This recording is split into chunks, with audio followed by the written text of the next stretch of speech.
We are live at another edition of Pride and Passion Baseball Talk. Again, All-Star Edition. Again, we are in mid-season form. Again, we are here to discuss more and more and more baseball. Can't go wrong with that, right? How is everybody doing today? We're celebrating All-Star Break. All-Star Weekend just passed us. We're looking good. We're looking good. We're doing good. We're playing good. We're just having a good old time. Welcome, everybody. Trying to make sure I get set up here. We are going to have a great time today. We're going to recap All-Star Weekend. Just happened this past weekend in the City of Lights, as they call it, LA, Los Angeles, hosted by the LA Dodgers. We're thankful for that. Again, another edition of Pride and Passion Baseball Talk. I am your host, Amir Shiraz Ortiz. Find me on Facebook, Twitter at Poppy Ortiz 02. I get in trouble every time I throw that out there. Baby, I'm sorry. I love you.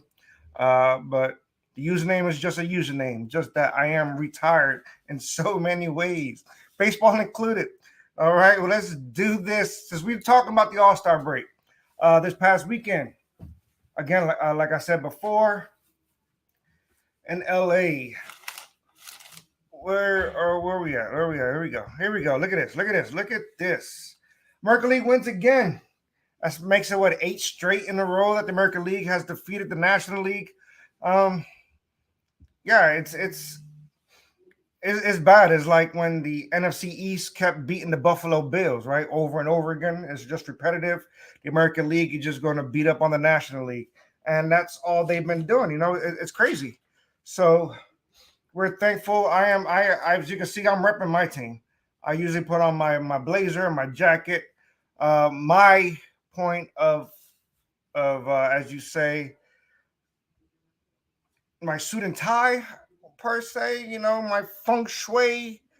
But yeah, this is me. This is who I am. Pretty much 24/7. You know, if I have a suit on, I'm gonna try to sneak in my hat. I rep my squad. But again, let's go. This, as you can see, your MVP, Giancarlo Stanton. The irony of this, he is an LA boy, born and raised right outside of Los Angeles. Represents Los Angeles, moved around within the Los Angeles area. The prodigal son has come home, as they said. Prodigal son has come home, and he has won the MVP by hitting a 2-run home run off one of them boys out of LA Dodgers.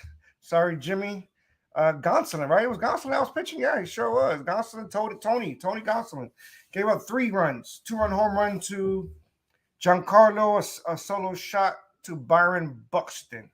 So yeah, that happened. So we are thankful for that. We're trying to make sure I get the comments going. Please chime in. If you're not watching this right now, share. That's the only thing I can mainly ask of you guys is to share. Prior to the All-Star game, practically, well, it was the day before, we had the Home Run Derby. The Home Run Derby it was the youngest Home Run Derby in the history of Home Run Derby. This game is getting younger. It's getting better. It's getting faster. It's getting younger. And that's good for baseball. This game needs to be young. This game needs to be fun. I was asked today by Marcus Betts. I want to make sure I get this question correctly. If somebody can tag him for me, please. The question for the show: what can Major League Baseball do to make baseball more watchable and exciting? For me, and I just said it has to be more fun, more interactive. The All-Star game did something that it hasn't really done before. And that's put the mics on the players all day long, to include the pitchers, the catchers, the outfielders, the shortstop as they're making their plays. They're mic'd up live. You can hear them talking to the players. You can hear having a great time. And I get it. Baseball is a strategic sport. It's not a combat sport, as those meatheads out there that only love football. And I'm not, follow me for those that think I'm crapping on football. I'm not. This is kind of an inside joke. But this is a strategic sport. You don't want to give away your plays. You don't want to give away your movement. And I get that. So we have to find a balance. Basically, baseball has to find a balance on what they just did and what they need to do, and that's be more interactive. So exactly what was done.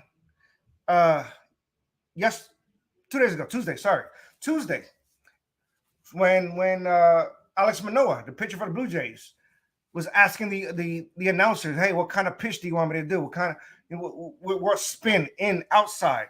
The players were talking to each other, having a good time. That's how baseball's supposed to be. That's how it becomes watchable.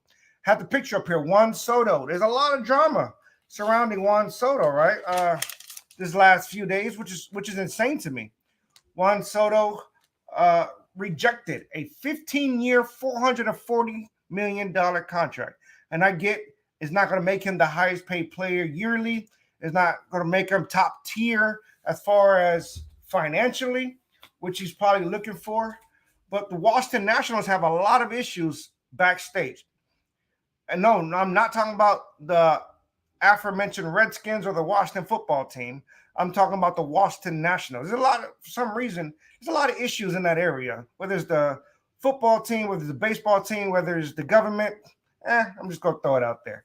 There's a lot of issues in Washington. And since I'm only here to talk about baseball, I'm going to keep it baseball. And I'm going to tell you what's going on in Washington. They are in the process of selling the team. So with that being said, are the new ownership even committed to Juan Soto? So Juan Soto signs 15 years, $440 million. You guys do the math. Do the new owners even want to spend that much? What direction? They can spend that much and then nothing else. So which it's crazy because he's one of few players who didn't want the money, not the way they were trying to give it to him. He wants the money and win. Who does that? That's crazy, right? Who takes money and try to win? That's unheard of in sports. Nobody tries to get paid and win. But Juan Soto has that mentality, and I'll give him that. He wants to get paid while winning. So now, August 2nd, it's a trade deadline. Does he get traded before the trade deadline? Does these teams pick him up? There's rumors left and right. The Seattle Cardinals put all the package together. If he falls to Seattle, we got a three-headed monster with Paul Goldschmidt, Nolan Arenado, and now Juan Soto. Do the Seattle Mariners, who's red hot, who has a wild card spot right now, need the bat of Juan Soto? Do you put him with Julio Rodriguez, who lost to him in the finals, but he was the standout to me. Okay, he was the standout to me in the home run derby. And I'm gonna go through a couple of numbers here for a second. The finals was 19-18. People got to know, by the time you get to the finals, you're kind of tired, you're kind of worn out, defeated. Just getting to the finals, it's a lot, people. It's a lot. Julio Rodriguez hit 63 home runs in the first two rounds, 81 total. He was the MVP of the home run derby. This kid, 21-year-old, the only rookie to play in this All-Star game. So we got surprisingly Albert Pujols shocking Kyle Schwarber, in a swing off in the second round. In the first round for Pujols to go to the second round to lose to Soto. That he was a as they can say a sentimental favorite, I guess is the proper terms. So yeah, Pujols did his thing, and he played with the Dodgers for a season. So that's huge. The lowest score did not come from Acuna, which we all thought it would be Acuna. The question was asked, who has the most home runs in one round of the home run derby history? I don't know. I'm not gonna lie to you. I'm leaning Vladimir Guerrero Jr., but I don't know the answer to that. That's a good question there. If I don't know where my statistician is he available? Is he even in the country? I don't know. Last time I thought he was in Alabama. He probably got lost somewhere down those parts. But yeah, where's my? Oh, I got it right. Holy crap! Look at that. I'm good without being good. That's crazy. It was a total guess. That year, Josh Hamilton hit so many. Josh Hamilton had 41 that season, and I'm 41 or 51 that season. Yeah, that's crazy, right? Jeez, I'm right without being right. I gotta. I'm trying to get all the comments. Here we go. JPP. Uh, yeah. Trying to find out that season. Hamilton went on, had a great year. You know. Um, Vladimir won. Shoot, Juan Soto hit what 33 yesterday. So or 2 days ago. But back to Juan Soto. Back to the drama. Back to the drama that is the Washington Nationals. Soto had a flat commercial pay, and I'm not picking at him, or I don't even feel bad for Juan Soto for flying commercial. Sorry, it's not private. I'm pretty sure he got a first class ticket. And nobody's feeling bad in this regard. But it is petty that the Washington National Management Team, the ownership, decided not to pay for Juan Soto and Dave Martinez, okay, which is the manager. So there's a bigger story here. The manager didn't even get paid his way to LA before. So they arrived at 1:30 in the morning, the day before the home run derby or the night of the home run derby. So there's a bigger story here. There's a huge story in this effect. Now, we all know who Scott Boras is, right? Agent extraordinaire, the unofficial Jerry Maguire, as they say. He could have chartered a flight for his guy, rep his people, and show him, hey, I got your back. He didn't do that either. So all these guys with money, I don't necessarily feel bad. I don't necessarily feel bad for the guys. They got money. Do what they got to do.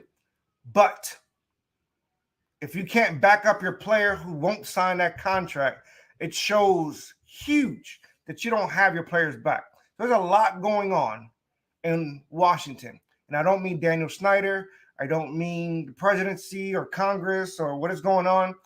I'm just speaking of the Washington Nationals. There's a lot of drama going on out there. So the question is, who do you guys want to see Juan Soto sign with or get traded to? Because remember, he still has a few years left in his contract. Okay, not like he's not a free agent next season. So keep that in mind as well. The team will still have team control, so they don't even have to sign him to begin with. But if he walks here in a couple of years, then you don't get the major haul as they're expecting. Or as you when talk sports real quick, the Utah Jazz want 6 or 7 first-round picks for Donovan Mitchell. The Brooklyn Nets wanted, partial ownership of another franchise for KD, whatever it may be. These guys are superstars, and they need to be treated as such. I get it. But if the ownership don't have their back, then who are we? But there's a lot of rumors out there. The Cardinals, the Seattle Mariners, they have a lot of pieces in place to get them right now. So a lot of teams are not prepared for that. Obviously, the public opinion will say Yankees go get him. The Yankees got their own issues with Aaron Judge and signing him. So I don't think they'll be able to afford the contract of Stanton, Judge, Garrett Cole, and now Juan Soto. And all those guys are $200-300 million players.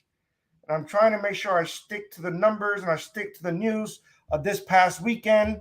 But the AllStar, Major League Baseball did it right. They did it right. They honored the late wife of Jackie Robinson, who turned 100 years old Tuesday. 100 years old. Man, how much baseball has she seen? They did everything right by her and honored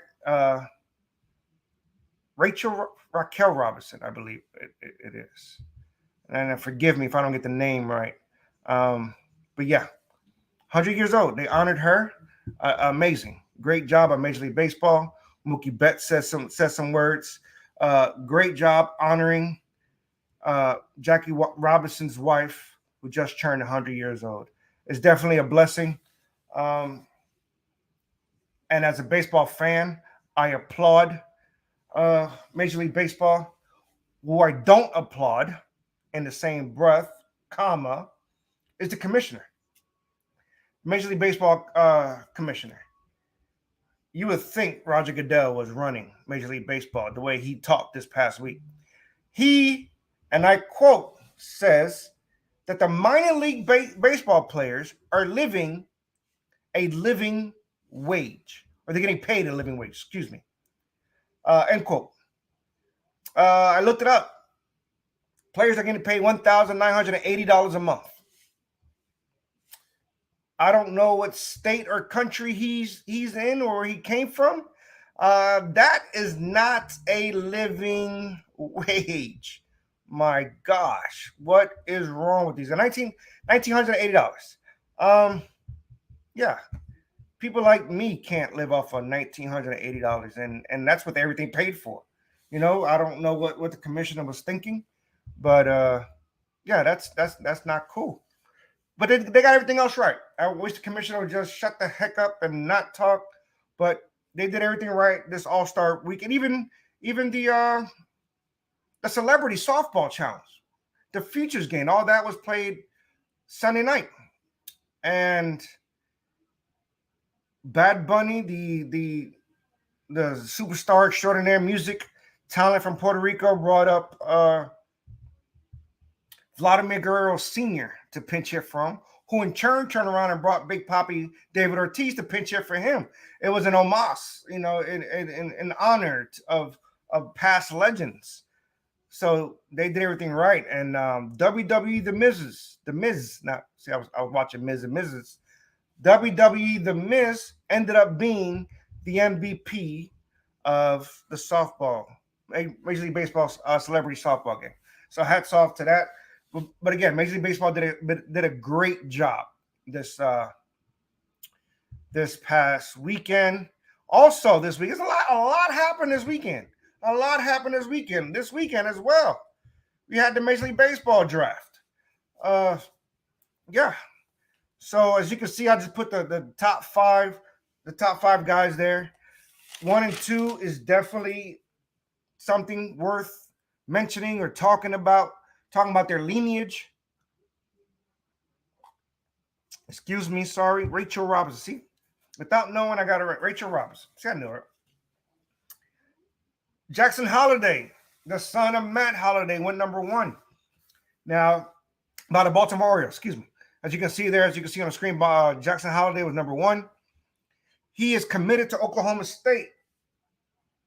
Why Oklahoma State? Well, he lives in Stillwater, but also his uncle is the head coach of Oklahoma State. So Baltimore better come out of their pockets if they want this kid to play for them. If not, this kid's going to go to college and come back in 3 seasons. So there's no telling. Speaking of lineage, we got Drew Jones. Yes, the son of Andrew Jones. We've seen him come up with the Atlanta Braves. Was a phenom in the 1996 World Series. Yes, we are getting old. Jeez, man.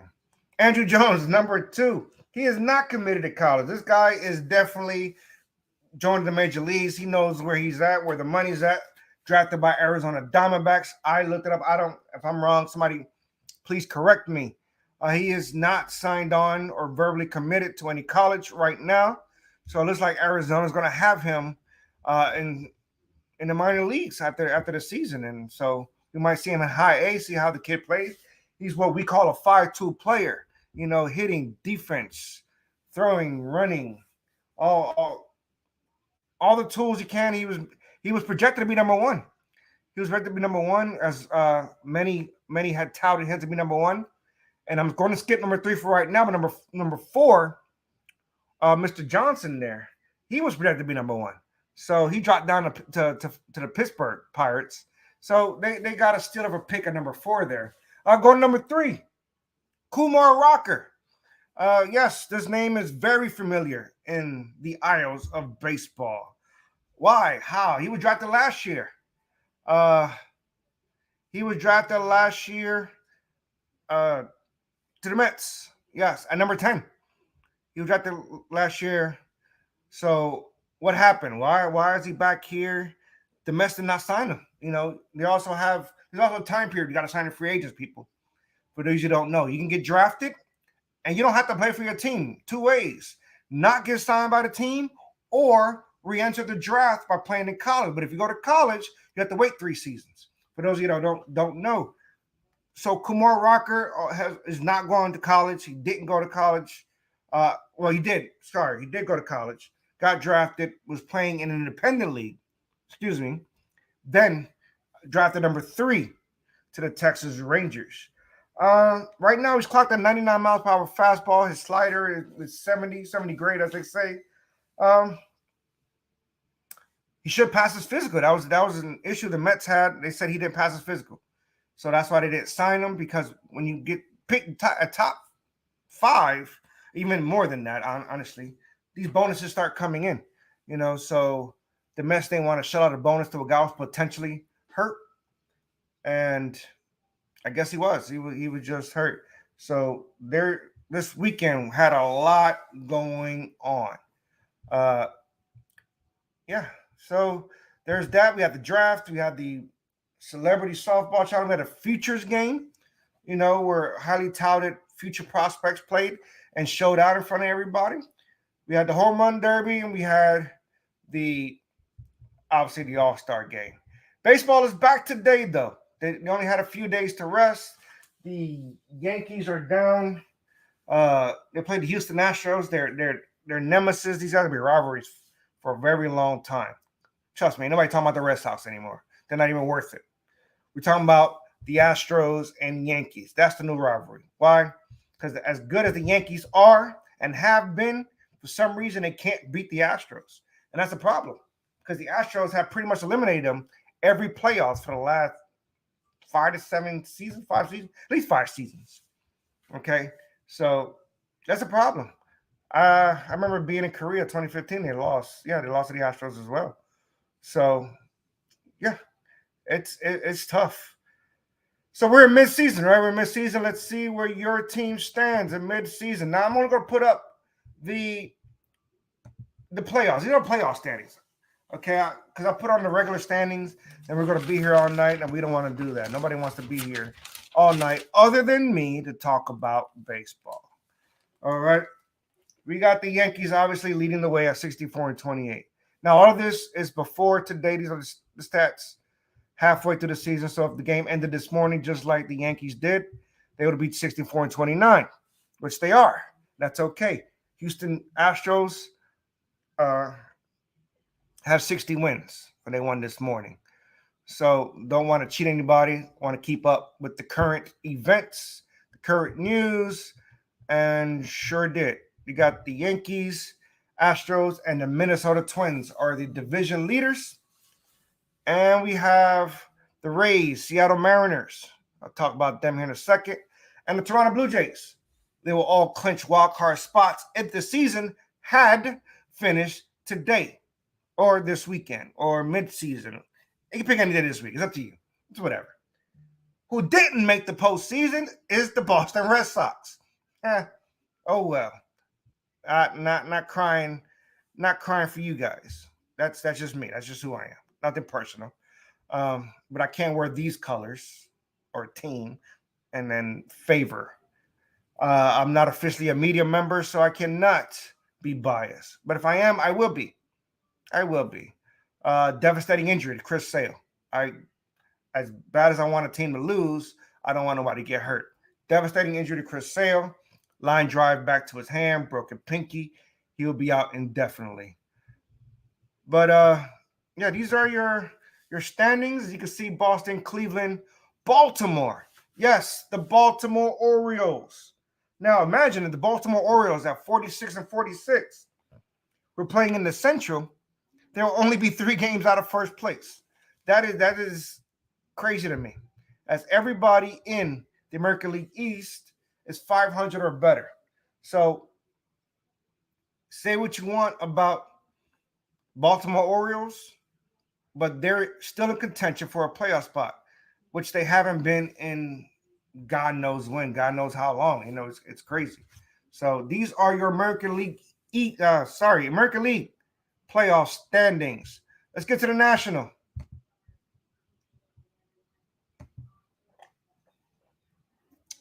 The Dodgers are up top of the National League. The Mets are in the East, and the Milwaukee Brewers are faintly ahead of the St. Louis Cardinals. As you can see right now, right, the Milwaukee Brewers are only a half a game ahead of the St. Louis Cardinals. So, with that being said, if the season was to end today, the Brewers are in by half a game, and the Cardinals are completely out of the playoffs. That's how close the Central is, but that's how far below they are from the rest of the other divisions. So, the Cardinals are going to need a pitcher or two. They might, to me, they might be last year's Atlanta Braves. I think they're going to be active in the trade deadline. I think they'll be active moving forward, get a little bit healthier. And I see the Cardinals making a push here for the playoffs. I believe this will be Adam Wainwright's last season. We already know it's Yadier Molina's last season. So we'll both see those guys in Cooperstown, right? The Hall of Fame. Yes, it is in Cooperstown in 2028. We got to wait 5 seasons, blah, blah, blah, maybe 27. 28. Yep. 2028. We'll see those guys along with Miguel Cabrera. I think I named another pitcher. If Verlander decides to retire, but I don't think he will. There's a lot of older players that might retire. And that Hall of Fame class is going to be huge. All first ballots, people. Pujols. Duh, how can I miss Pujols? Pujols will be in that same Hall of Fame class. So that Hall of Fame class is going to be stacked. Okay? Like I said, Dodgers, Mets, Brewers, all in first place in their divisions. The Braves are not that far behind. They're 2.5 games behind the Mets. So we'll see how they move forward. The Mets expect Jacob deGrom back here sooner than later. So that's going to be a big addition. The Phillies, the Philadelphia Phillies, who I call to be a good team, is finally playing up to his potential, and they're doing it without Bryce Harper. So, and Bryce Harper is expected back, even though he has a broken thumb. He's expected back possibly next month. So expect him and his bat to help Philadelphia move forward as well. The Giants are the team that's falling out. You know, they're only a half a game back from a playoff spot, but they're falling behind a little bit there. Giants, I think, might need some help. Logan Webb ain't quite cutting it. Rodon is pitching his butt off, but that's only one person, right? So these are your standings. Kind of breezing through it here. It's not much to say, you know. I think the Twins and the White Sox and the Guardians, that division there, because Cleveland's only 2 games back. The White Sox is 3 games back. I believe that division is going to be close. And I know I went back to the American League, and I put that up there here briefly. But that division is going to be a lot tougher. The East and the West, they're a wrap. Nobody's going to catch up to Houston. Nobody's going to catch up to the Yankees. They might play each other, or they might battle each other. But that's the American League. I think the last wild card spot.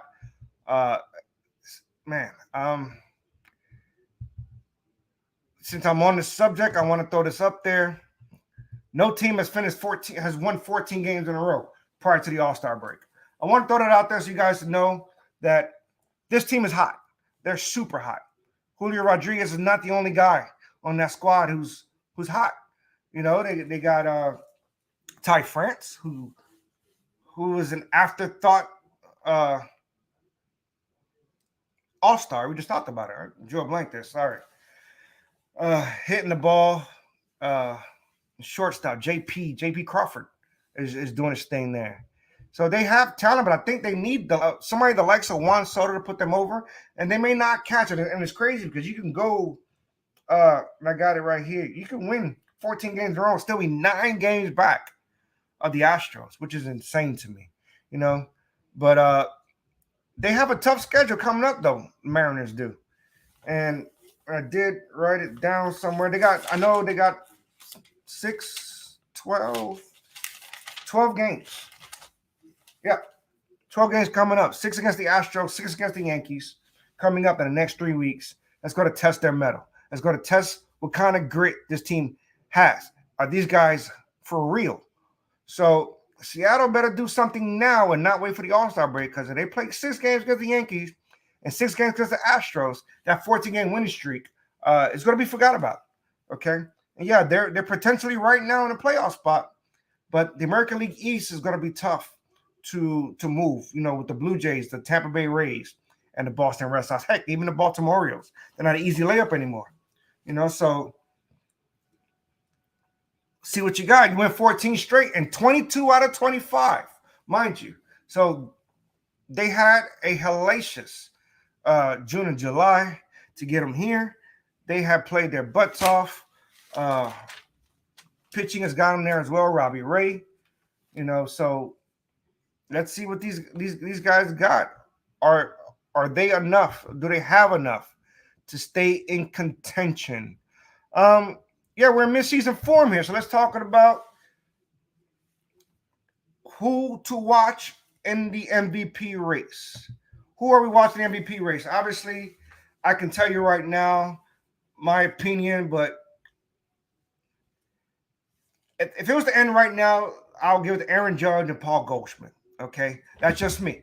Okay, JPP absolutely right. Braves, Mets, and Phillies, I believe, can and will be in the playoffs just as much as the Rays, Red Sox, and Blue Jays. So the East divisions are definitely the toughest divisions in baseball.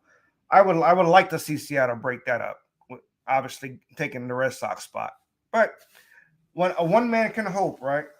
So Aaron Judge, 33 home runs, 74 runs, 209 total bases. That leads the major leagues. So is he a front runner? I think he is. But obviously we have this man called Shohei Ohtani. And what this guy is doing for baseball is mind-blowing. It's very possible we may never see it again. It's maybe it's one in every era, one in every generation. There's definitely a generational talent, as they say. So, excuse me, I'm watching that. As you can see, the Yankees and Astros are on. And again, the Astros got the Yankees number, so we'll see how that goes. But Ohtani, this is him just hitting, So Ohtani hitting 19 home runs, 56 RBI, and pitching, he's 9-4, 2.38 ERA. But his last 6 starts is probably the best 6 starts in anybody major league career. 6-0, 39 2/3 innings pitched, only giving up 20 hits, 2 earned runs, 11 walks, and 58 Ks. And in those 6 starts, he's also 8 for 22, home run, 6 RBI. That's him hitting in his starts. That's insane. That is insane to me, and we may never see this ever again in baseball and in sports, any two-way players per se. You don't see any wide receivers and defensive backs playing in the NFL, so I don't know what a two-way player is for NBA. I guess it'll be coach player. Yeah, I guess coach player works. We won't see that, right? So we're seeing something before our eyes that's rarely ever been done. Yordan Alvarez hit his 27th home run today. 60 RBIs, actually 62, with a 306 batting average. So he's doing his thing in Houston, returning from injury today. Was out for a few weeks and hit a home run against the Yankees. So it's Houston got their numbers. Rafael Devers, 112 hits, leads the major leagues. 22 home runs, 55 RBIs, batting 324. If it wasn't for Luis Arias, who's quite possibly the best hitter in baseball right now, he might be the average major league hitting. So kind of long-winded here. Jose Ramirez, always in the MVP talk as well. The National League, Paul Goldschmidt, like I said, he just hit his 300th home run, by the way, this past weekend. 300 home runs for Paul Goldschmidt. 64 runs, 112 hits, 28 doubles, 20 home runs, 70 RBIs, and batting 330. He's insane. And I'm glad I got him from fantasy baseball. Yes, that's a thing, people. Fantasy baseball. It's a thing. I like it. I love it. I want some more of it. Thank you, Toby Keith. Manny Machado, 95 hits, 15 home runs, 51 RBIs, batting 303. Battling injuries as well. So we got to see where he plays. Hopefully he can carry the Padres long enough until Fernando Tatis comes back. who I said last week, and they are talking about it, putting him in his center field. Pete Alonso for the New York Mets, 24 home runs, 78 RBIs, leads the National League. Had a good showing in the home run derby, 2-time back-to-back winner before losing this past week. He's a stud. He's a young kid. He's going to be around forever. Mookie Betts, 79 hits, 17 doubles, 20 home runs. I believe it's a down year, but it's injuries. It's injuries that's been nagging Mookie Betts. But he's one of those 5-tool players where you can have a second base, right field, or just put him at DH with his broke ribs. Let him just heal up a little bit, and he'll do great things for the Dodgers moving forward. And last but not least, Austin Riley. I guess I kind of downplayed this kid. I didn't know. I knew he had a great year, was having a great year, or is having a great year. But he has 103 hits, 22 doubles, 27 home runs, 61 RBIs, batting .285. These numbers are amazing for Austin Riley in Atlanta. I believe he's one of the main reasons they're coming back, doing what they have to do. So great job by Austin Riley. Maybe he'll keep it up. Maybe he'll do some work for the Atlanta Braves. Again, they're only 2.5 back. So what do we got? That's your mid-season awards. I should have done the pitching. Forgive me that I did not do that. But speaking of a former MVP, Mike Trout has said he will be the captain of Team USA in the 2023 World Baseball Classic. The dates, March 8th through March 21st. So, and just in, the Orioles agree to terms with Jackson Holliday for $8.19 million. So, I guess he's not going to Oklahoma. Jackson Holliday is staying in Baltimore. So, congratulations, Jackson Holliday. Congratulations, Baltimore Orioles. So, amazing job with that. Mike Trout, again, has said he will represent and captain Team USA March 8th to the 21st. The finals March 21st in Miami. We're hoping to see Team USA there. Let's see if they can bring home the gold in baseball. Congratulations. Last week, here are your players of the week for last week. We all know the face of Freddie Freeman. He batted .632. He had 2 home runs, 4 doubles, and 5 RBIs.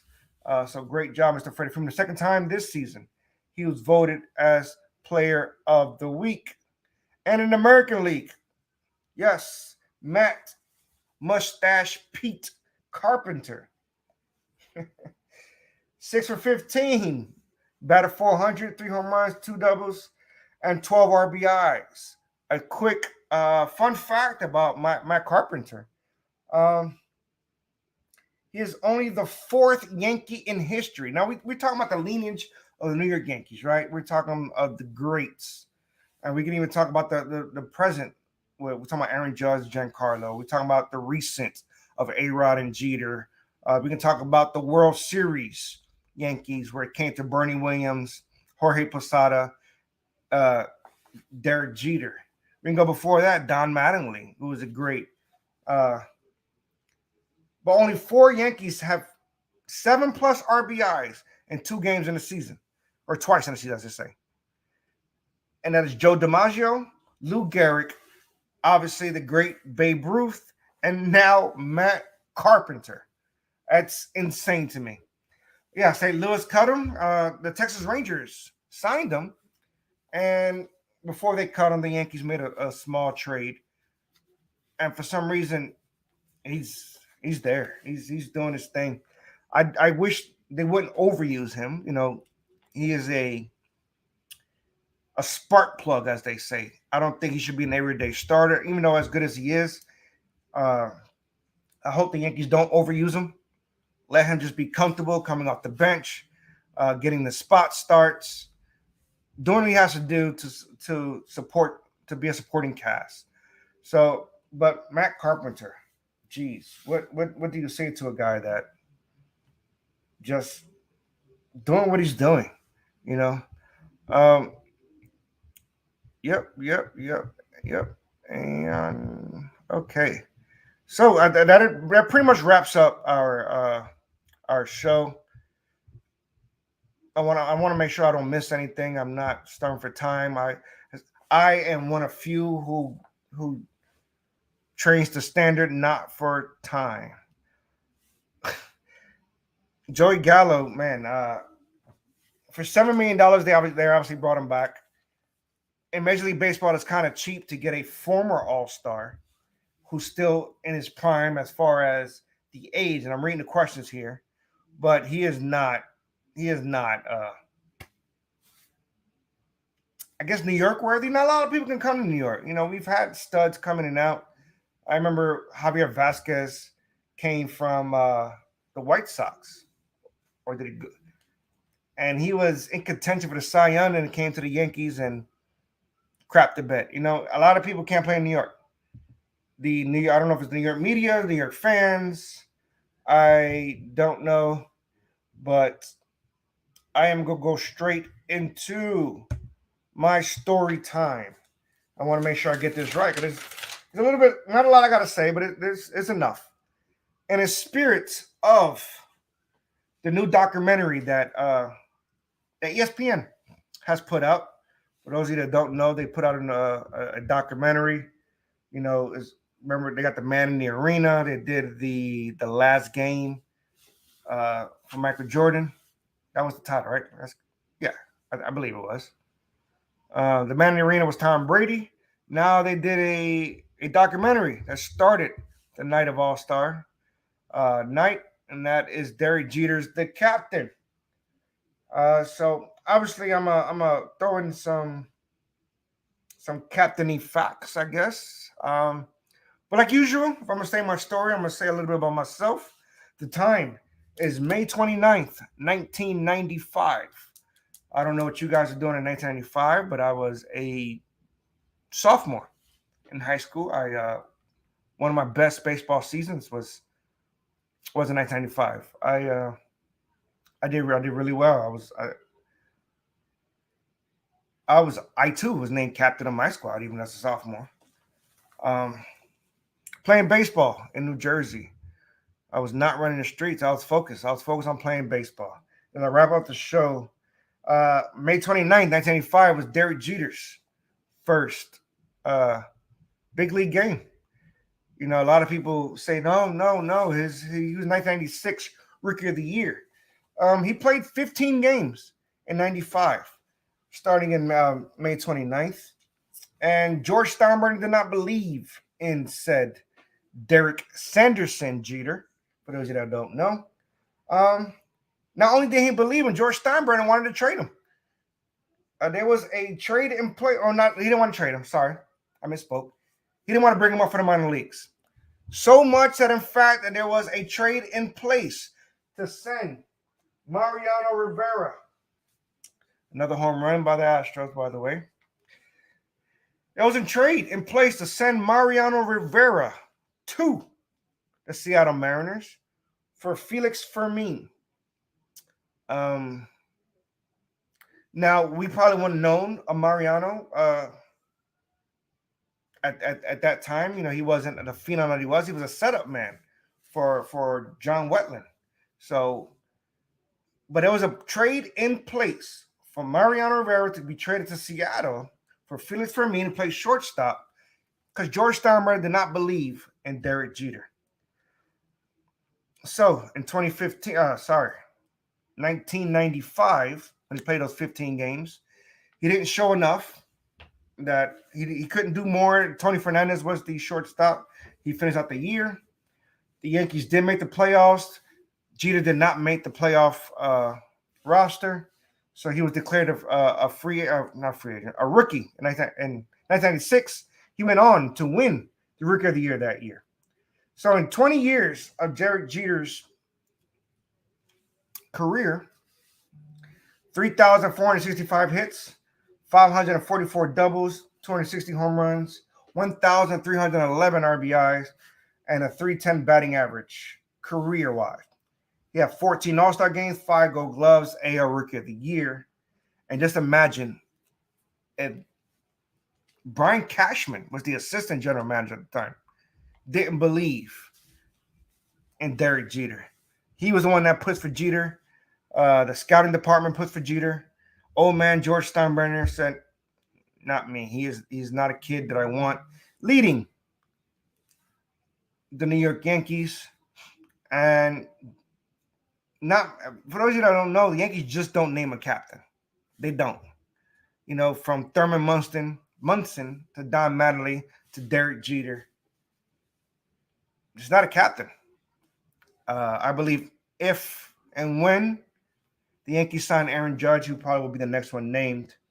But man, just imagine how different our lives would be if Mariano Rivera was traded. Was traded, he will no longer be a New York Yankee. So we can reminisce. I love to reminisce. Obviously, my team has a storied past. But when they won in 1996 was the first time they won since 1978. So imagine being a Yankees fan during that time. You know, it was tough. And and that was me. I grew up without championships. I was that kid that always saw the Yankees just almost there, but not good enough. So that is my time. I'd like to thank everybody for joining along with me. Yeah, I'm cutting it short just a little bit. I don't want to ramble on. I will not be on next week. I will be on the road to Nashville. Okay, SummerSlam weekend. I might do a live tidbit or a Q&A or something along those lines. But I'll be headed to Nashville. Join me tomorrow, the All Sports Matters podcast, as we do a NFC East preview, and Tuesday special airing or special showing, I guess. We'll be doing what is Tuesday? AFC East. Yeah, I don't know. I was thinking South. The AFC will be on Tuesday. So the All Sports Matters group will be going our separate ways for the week. So there'll be no show next week. So enjoy. Hopefully your team will get a little bit closer on top. If they're already on top, maybe they'll grow a further line from the teams that are behind them. Thank you for joining the show. Thank you for supporting me, supporting my brothers. We are we're enjoying what we're doing. This has been another edition of Pride and Passion Baseball Talk. I am your host, Amir Shahraz Ortiz, aka Papi Ortiz 02. You guys take care.